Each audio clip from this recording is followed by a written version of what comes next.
যোগান আঁচনিত প্ৰায় ২৬,০০০ নিযুক্তি দিব ৰাজ্য চৰকাৰে জল জীৱন মিছনৰ অন্তৰ্গত এই আঁচনিৰ এবাৰ ২৬,০০০ নিযুক্তি দিয়াৰ কথা ৰাজ্য চৰকাৰৰ ফালৰ পৰা কোৱা হৈছে ৰাজ্য চৰকাৰৰ জ্যেষ্ঠ মন্ত্ৰী জয়ন্ত মল্ল বৰুৱাই কৈছে আৰু এই যি ২৬,০০০ক নিযুক্তি দিয়া হ'ব ৩ বছৰলৈকে ৬,০০০কৈ টকা এওঁলোকক ৰাজ্য চৰকাৰৰ ফালৰ পৰা দিয়া হ'ব এই মুহূৰ্তৰ এটা গুৰুত্বপূৰ্ণ বাতৰি আমি আপোনালোকক দিব ওলাইছো পানী যোগান আঁচনিত প্ৰায় ২৬,০০০ নিযুক্তি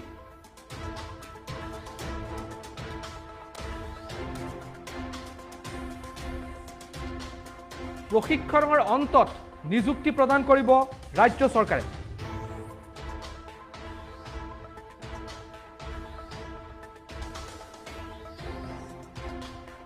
এই মুহূৰ্তৰ এটা ডাঙৰ খবৰ চৰকাৰে ৩ বছৰলৈকে দিব দৰমহা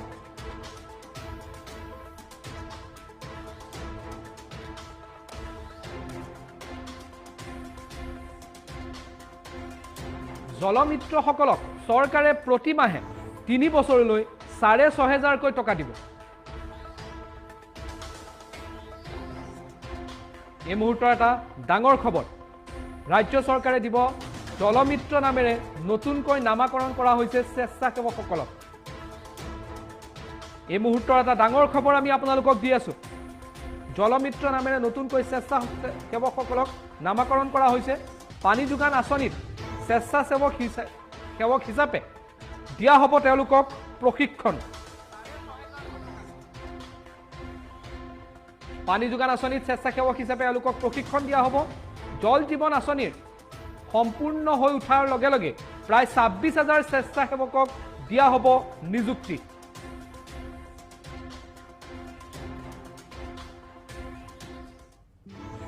স্বেচ্ছাসেৱকসকলক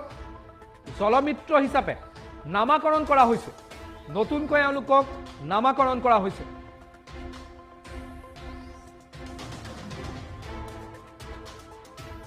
প্ৰশিক্ষণ সমাপ্ত হোৱাৰ পাছতে পৰীক্ষাত অৱতীৰ্ণ হ'ব লাগিব পৰীক্ষাৰ্থীসকল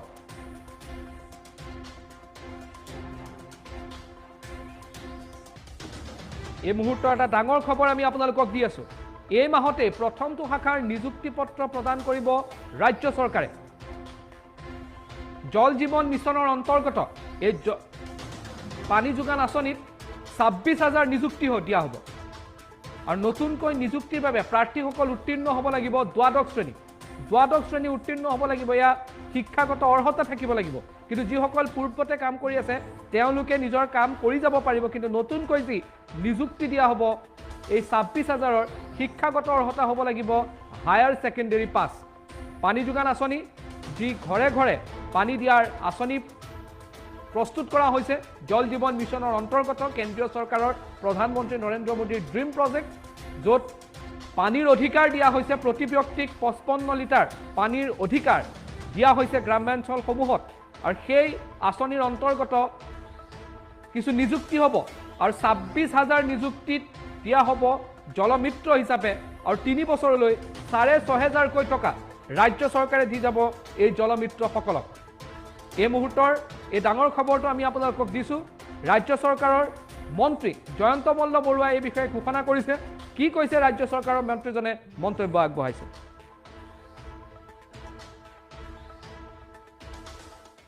যিসমূহ পানী যোগান আঁচনি আছিল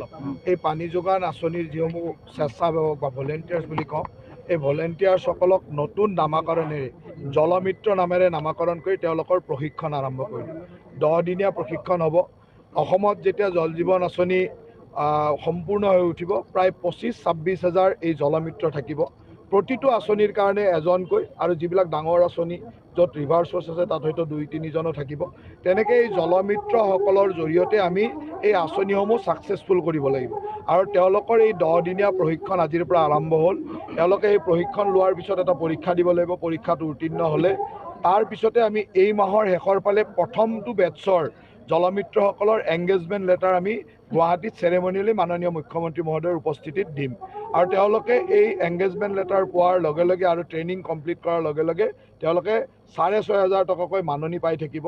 3 বছৰ চৰকাৰে এই মাননিটো দি থাকিব আৰু 3 বছৰৰ ভিতৰত এই আঁচনিটো সেলফ সাস্টেইন মোডলৈকে নিব লাগিব আৰু তেওঁলোকে যাতে ৰাইজৰ পৰা পিছলৈকে যি মাননি ল'ব লাগে সেইখিনি লৈ তেওঁলোকে যাতে নিজৰ আয়ৰ লগতে আঁচনিটো সফলভাৱে চলাব পাৰে তাৰ কাৰণে তেওঁলোকে চেষ্টা কৰিব লাগে আৰু এতিয়া যিটো ট্ৰেইনিং প্ৰগ্ৰেম হ'ব আমাৰ স্কিল ডেভেলপমেণ্ট ডিপাৰ্টমেণ্টৰ পৰা দিয়া হৈছে সিডৰ জৰিয়তে আমি ITI বিলাকত আমি এই আঁচনি আৰম্ভ কৰিছোঁ ট্ৰেইনিং আজি অসমৰ 10খন ITIত 40জনীয়াকৈ 400জনীয়া এটা বেটছৰ আজিৰ পৰা আৰম্ভ হ'ল আৰু ইয়াৰ পিছত কণ্টিনিউ এই ট্ৰেইনিংটো চলি থাকিব এই গোটেই বেটছ বাই বেটছ আমি ট্ৰেইনিং দিম আৰু ট্ৰেইনিঙৰ পিছতে